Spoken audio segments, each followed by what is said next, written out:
Et dans la rubrique The Top Conseil, on vous dit pourquoi il ne faut pas passer à côté des ETF quand on est évidemment un particulier. On en parle avec Marie-Sophie Pastan. Bonjour. Bonjour David. Responsable de la gestion indicielle chez BNP Paribas Asset Management. On ne va pas se mentir, et d'ailleurs c'est toute la vertu de ce rendez-vous de TF Invest, c'est de vulgariser, c'est de rendre ça accessible à tout le monde, parce que la vérité c'est que même si les changements, on va dire, voilà, il y a des comportements des particuliers, et voilà, ça évolue, mais spontanément, les particuliers, ils connaissent quoi? Ils connaissent la SICAV, voilà, la SICAV qu'ils ont vue sur un site ou que leur banquier leur a vendu. On connaît moins les ETF quand on est un particulier, même si les mentalités sont en train de changer. Tout à fait. Les particuliers connaissent moins les ETF pour deux raisons. D'une part, parce que les ETF, ils ont été créés beaucoup plus récemment. Je crois de mémoire que le premier ETF en Europe, c'était début des années 90.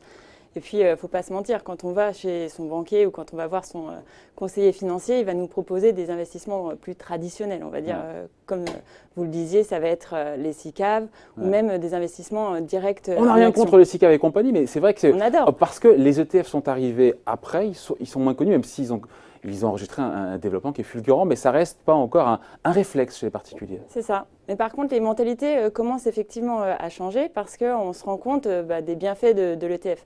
Qu'est-ce qu'un ETF? C'est un tracker. Un ETF, c'est un tracker. Marie-Sophie, qu'est-ce qu'un ETF? Ah bon, très bien, il faut le rappeler, c'est très bien ça. Non, parce que parfois on peut avoir des problèmes de vocabulaire. Et c'est vrai qu'un ETF, c'est un tracker, c'est la même chose. Et c'est un fonds ou une SICAV qui a le but de répliquer le plus fidèlement possible son indice de référence. Prenons le CAC 40. Parfait. Ça, c'est connu à peu près de tous les Français, le CAC 40. Donc, ouais. Et du coup, si vous achetez une part d'ETF, vous avez la performance de l'indice CAC 40. Donc par exemple, si vous avez 1 000 € à investir et vous croyez au marché français, donc vous voulez investir, avec 1 000 €, c'est un peu compliqué d'acheter les 40 actions du CAC 40. On va être obligé de faire une sélection parce que certaines valeurs coûtent très cher, plus de 50 ou 100 €. Donc on peut pas avoir… évidemment à LVMH par exemple. Effectivement. Du coup, ça va être compliqué d'avoir un portefeuille diversifié en achetant seulement quelques actions. Alors que si on achète une part d'ETF aux environs de 10 € qui va répliquer par exemple le CAC 40, l'investisseur directement, il aura la performance des 40 actions du CAC 40. Donc en fait, l'ETF, c'est plus de diversité à un plus faible coût. Ouais, et puis il y a la diversité, le coût, il y a la performance, et puis il y a le risque qu'on prend. Parfois, quand on est un investisseur particulier, on aime bien telle ou telle marque, on se dit, elle est très connue, elle est au CAC 40, je la prends. Mais là, en ayant toutes les valeurs du CAC 40, on réduit le risque de son investissement. C'est ça aussi qu'il faut avoir en tête. Hein. Oui, tout à fait. Hein, important. Bon, après, on se dit que, pour être sûr, derrière, il y a des gérants, qu'on appelle des gérants indiciels. Ils ne prennent pas de risque particulier sur le marché. Ils suivent, ça réplique, il n'y a pas de… Exactement. Parce qu'en fait, le risque de marché, c'est l'investisseur qui le choisit. Parce que l'investisseur, il va décider de se positionner sur telle ou telle classe d'actifs. On peut penser aux actions. On peut prendre l'exemple du CAC 40 ou du S&P 500.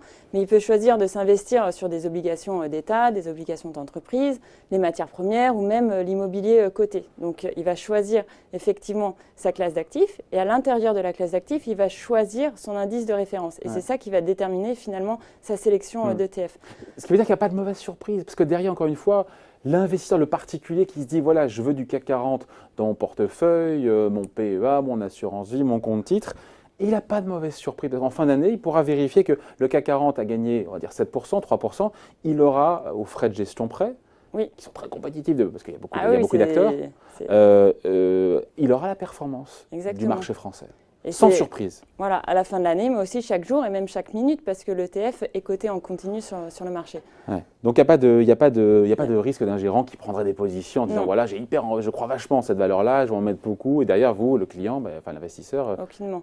Et c'est vrai que le devoir même du gérant indiciel, c'est de répliquer le plus fidèlement possible l'indice. Donc, on va minimiser tous les risques, et le risque vraiment de marché, c'est celui de l'indice qui a été sélectionné par le client. Juste, on finit là-dessus, un mot, parce que derrière, on se dit, mais…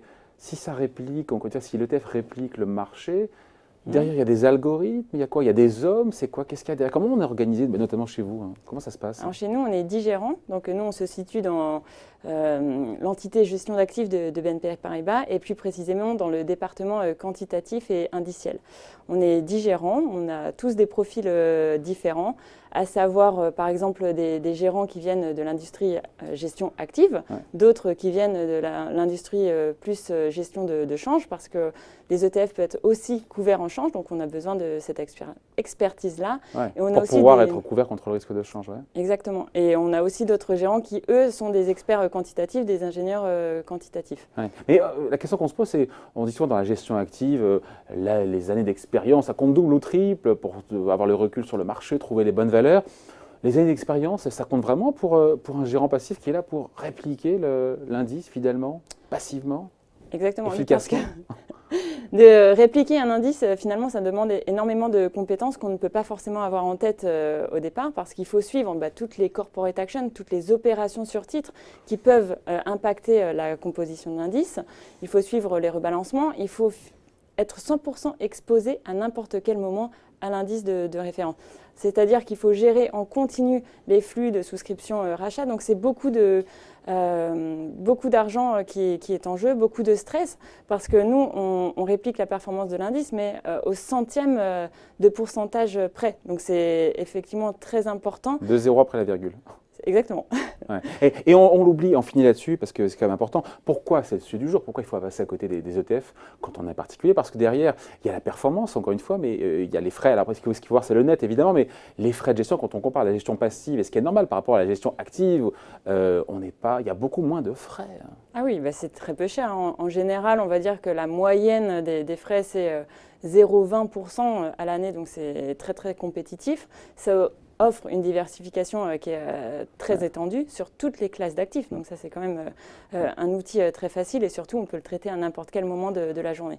Voilà donc pourquoi il faut regarder ça de près. On ne passe pas à côté des ETF, notamment en termes de diversification, parce qu'on peut très bien avoir des SICAV si on trouve un gérant qui surperforme, qui a des vraies convictions et qui crée de l'alpha, comme on dit, de la surperformance. Ça vaut le coup, mais on peut aussi jouer des thématiques et jouer. Je suis bon là pour le coup, pour bien vendre les ETF. Merci beaucoup, Marie-Sophie Pastan, je prends sa place, responsable de la gestion indicielle donc chez BNP Paribas Asset Management. Merci beaucoup. Merci David.